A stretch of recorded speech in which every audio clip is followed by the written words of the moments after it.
மக்களே, நம்ம இந்த வீடியோல ஒரு இம்பார்ட்டன்டான பிளேயரை பத்தி தான் பார்க்க போறோம். அதுக்கு முன்னாடி நம்ம சேனலை சப்ஸ்கிரைப் பண்ணிட்டு கொஞ்சம் சப்போர்ட் பண்ணுங்க friends. Super kings versus MI ரைவர்லி.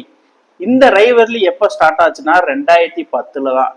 அதாவது MI versus Chennai super kings, இவங்க ரெண்டு பேர்த்தோட படத்தை ஒரு கதையை எடுத்தோம்னா அது வில்லன்னு ஒருத்தர் பார்த்தோம்னா அது நம்ம கெய்ரன் பொலாட தான் சொல்லணும். ஏன்னா 2010 ஃபைனல்ல வேற மாதிரி வெறித்தனமா ஆடிட்டு இருந்த கெய்ரன் பொலாட எம்எஸ் தோனி அருமையா ஒரு ஃபீல்ட் செட் பண்ணி தூக்குனாங்க. அதன் மூலியமா கப்பு அடிச்சாங்க.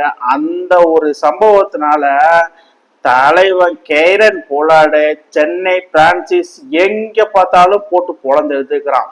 2013 ஃபைனல்ல சென்னைக்கு எதிராக வேற லெவல் சம்பவம், 15லயும் வேற லெவல் சம்பவம், 19லயும் வேற லெவல் சம்பவம். 2021 Delhi பெராசா ஓட்லா steady 220 run target, Mumbai 3 wicket விட்டுருவாங்க.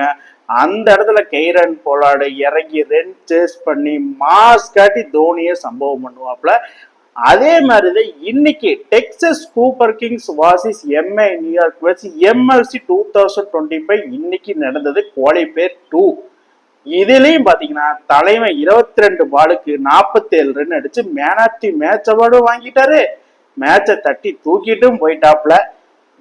அதாவது இதுல இருந்து என்ன சொல்ல வரனா, சென்னை பிரான்சிஸ் பார்த்தாலே கெய்ரன் பொலாட சம்பவம் பண்ணியே தீருவேன் அப்படின்னு ஒத்த கால நின்று மேட்சை பினிஷிங் பண்றாரு.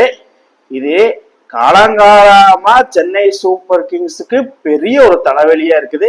இன்னைக்கு அதே மாதிரி ஃபேப் two Plessis and Stephen Fleming and Kovai போட்டு புலந்து எடுத்துட்டாப்ல. இதுதான் சம்பவம். எனக்கு தெரிஞ்சு இன்னமும் இந்த ரைவர்லி முடியல, இன்னும் ஸ்டார்ட் ஆயிட்டே இருக்கும். அது நம்ம கெய்ரன் பொலாட ரிட்டையர்டு ஆகிற வரைக்கும் ரிவெஞ்ச் நடந்துட்டே தான் இருக்கும்.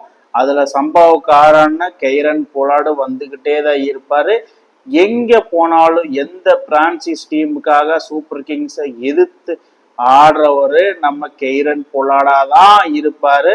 கொடி பறக்குதான். ஏன்னா 1 இல்லை 2 இல்லை பல சம்பவங்களை பண்ணியிருக்காரு நம்ம கெய்ரன் பொலாட்.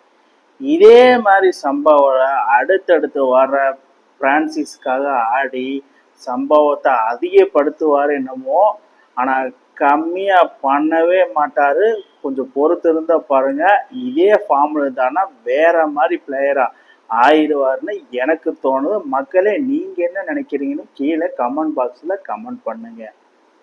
இந்த மாதிரி இன்ட்ரெஸ்டிங் கிரிக்கெட் வீடியோவை தெரிஞ்சுக்க நம்ம சேனலை சப்ஸ்கிரைப் பண்ணுங்கள், லைக் அண்ட் கமெண்ட் பண்ணுங்கள். மேலும் மேலும் உங்களுக்கு வீடியோ வந்துகிட்டே இருக்கும்.